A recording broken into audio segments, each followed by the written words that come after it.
Somewhere in a Japanese lab, a scientist is hand-slicing microscopic meals of shrimp eggs for a creature smaller than your thumbnail. He's been doing this every single day for over 30 years.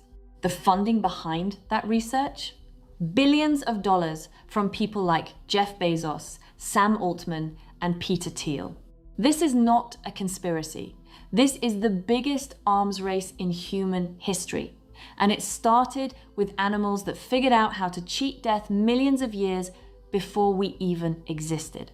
I'm Lola, and today we're following the money. From the deepest Arctic waters to billion-dollar biotech labs to understand why some of the most powerful people on the planet are obsessed with these 5 animals. Welcome to Secret Science. Let's start with a number. Over the past 25 years, more than 200 startups and research foundations focused on reversing human aging have raised a combined $12.5 billion from nearly 1,000 investors. That's not pharmaceutical companies funding routine drug trials. That's billionaires personally betting that nature has already solved the problem they're trying to crack. Jeff Bezos has invested heavily in Altos Labs, a company whose entire mission is to reverse cellular aging, a process they borrowed conceptually not from human medicine, but from animal biology. Sam Altman put $180 million of his own money into retro biosciences, which wants to add a decade to the human lifespan. And Peter Thiel famously told Business Insider that death is, quote, not natural, it's a problem to be solved. But here is what almost no one is saying out loud. The scientific foundation for all of this research, the intellectual spark behind cellular reprogramming, telomere maintenance, DNA repair genes, traces back directly to creatures that have been doing this for millions of years. Animals that are, right now, alive in the ocean. And a few of them are worth an extraordinary amount of money to the right people. We'll get to the one that a 2024 genome study called a potential blueprint for reversing cellular aging in humans. But first, let's talk about the creature that nearly went extinct before anyone realized what they'd lost. Meet Turritopsis dornii. It is smaller than your fingernail. It lives in the Mediterranean Sea, and it is, as far as we know, the only animal on Earth that is biologically immortal. Not in a metaphorical sense, literally. When it is damaged, starving, or too old, it does not die. Instead, it collapses into a cyst on the seafloor and rebuilds itself, back to the very start of its life cycle. Scientists call this process transdifferentiation, a fully mature, specialized cell reprogramming itself into a completely different cell type. The species was first discovered in 1883, but it wasn't until the 1980s that biology students Christian Sommer and Giorgio Bavistrello accidentally discovered what it could do when medusae in their lab jars reverted to juvenile polyps instead of dying. The scientific world basically shrugged. For a decade, almost nobody cared. Then in 2022, a team of Spanish and American researchers published a full genome comparison of T. dornii against a related mortal jellyfish species. What they found stopped the longevity world in its tracks. The immortal jellyfish carries significantly more copies of genes linked to DNA repair, telomere maintenance, and oxidative stress response, the exact same biological pathways that Altos Labs is trying to activate in human cells through reprogramming. The jellyfish essentially solved, through evolution, the same puzzle that Bezos is paying Nobel Prize-winning scientists hundreds of millions of dollars to solve in the lab. And Japanese scientist Shin Kubota has been studying captive colonies of this animal since the 1990s, monitoring them daily, slicing their food under a microscope, and documented individual colonies, rejuvenating themselves up to 10 times, 1 month apart. The biological equivalent of a butterfly reverting to a caterpillar, not once, but repeatedly and indefinitely. But this jellyfish, as extraordinary as it is, isn't the one that was commercially exploited and nearly hunted to the edge of regional extinction before we knew what we were killing. That's the next one. In the 1800s, a fishing boat could earn a full season's wage from a single catch. The target, a shark so slow it barely moved, so deep in the Arctic it was almost invisible, and so loaded with oil that its liver alone could fill hundreds of barrels. Fishermen called it the sleeper shark. Scientists would later call it something far more remarkable, the longest living vertebrate ever recorded. The Greenland shark, Somniosus microcephalus, can grow to 7 meters long and live for at least 400 years. A 2016 study led by Julius Nielsen at the University of Copenhagen, using radiocarbon dating of the protein in the shark's eye lens, which accumulates in layers throughout its entire life, like rings on a tree, confirmed a female specimen was approximately 392 years old. She was born around the time of the Great Fire of London. She reached adulthood, sexual maturity, roughly when the American Revolution began. And she lived through 2 world wars. Before we knew any of this, fishing fleets were processing up to 50,000 Greenland sharks per year in some peak decades for their liver oil. The global shark liver oil market is still worth over $300 million today, used in dietary supplements, anti-aging cosmetics, and pharmaceutical research. The irony is painful.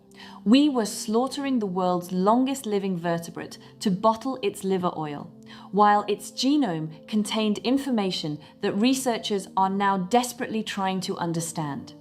Scientists now believe the shark's extreme longevity is tied to its exceptionally low metabolic rate, a product of living in near-freezing water at depths of over a kilometer. Its genome, published in full in 2024, reveals expansions of transposable elements that may be central to its longevity mechanisms.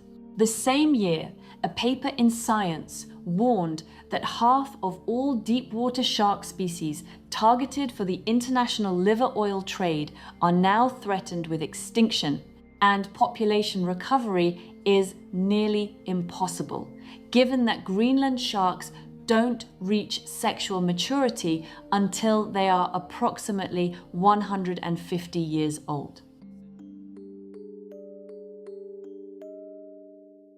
The Galapagos tortoise, our next animal, has a quieter but arguably more commercially significant story.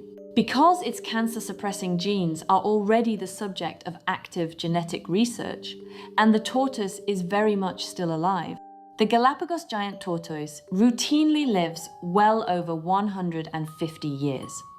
To put that in human terms, a tortoise alive today was hatched before the American Civil War.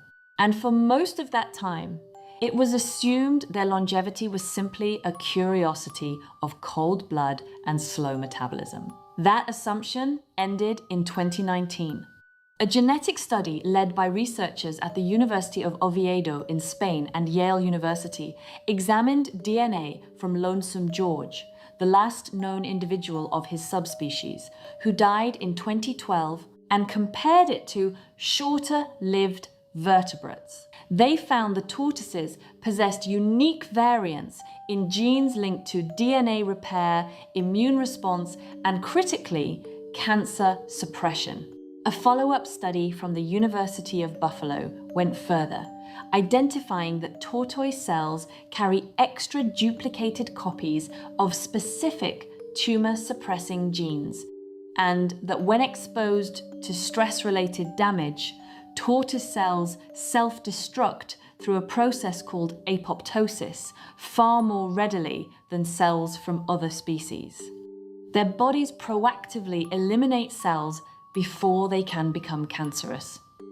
Cancer kills nearly 10 million people per year globally. A gene variant that makes cells selectively destroy themselves before they turn malignant, found naturally in a reptile that outlives empires, is exactly the kind of discovery that biotech labs dream about. The tortoise isn't being farmed or synthesized yet, but understanding its genome is already influencing the direction of longevity research funding.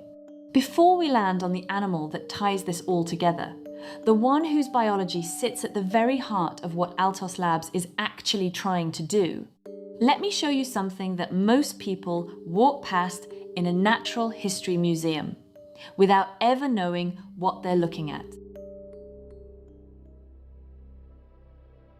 The glass sponge barely qualifies as an animal by conventional standards. No nerves, no muscles, no brain, no front or back. And yet, specimens have been found that are estimated to be up to 15,000 years old. To contextualize that, they were alive before humans invented. Agriculture, their silica skeletons, built with a precision that rivals modern fiber optic technology, remain intact even after the sponge itself dies, providing substrate for the next generation to grow on. The glass sponge doesn't directly feature in longevity biotech, not yet, but it represents something important to this story. The idea that extreme longevity evolved not once, not twice, but repeatedly, in completely unrelated lineages. That is not a coincidence. It is a signal.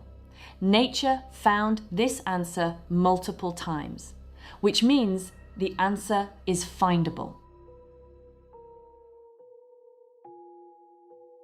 So here's where we are. A 3 millimeters jellyfish has a genome that mirrors the cellular reprogramming techniques being funded with $3 billion by Jeff Bezos. A 400-year-old shark was nearly commercially extinct before anyone thought to read its DNA. A tortoise that outlives nations carries cancer-suppressing gene duplications that biotech is only now beginning to decode. And a sponge that predates civilization quietly rebuilds itself on the ocean floor, generation after generation, leaving behind a glass skeleton as its only trace.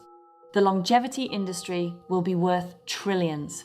The Oxford Economics estimate puts the broader longevity economy, healthcare, supplements, biotech, wellness tech, at $7.6 trillion in annual economic activity. And virtually all of it can be traced in some way back to creatures that evolution has been quietly perfecting for hundreds of millions of years. The billionaires know this. The labs know this. The question is whether we're moving fast enough and carefully enough to learn from these animals before we finish destroying their habitats. We are living in the era where the secrets to human longevity are being decoded, not in some distant future, but right now. And the original authors of those secrets, they're already here. They've been here for millions of years. The real question isn't whether we can learn from them. It's whether we deserve to. If you want to go deeper on any of these animals, I've linked the key scientific papers in the description. Each one of them is worth reading. And if you think I missed an animal that belongs in this conversation, tell me in the comments. I read every single one. See you in the next video.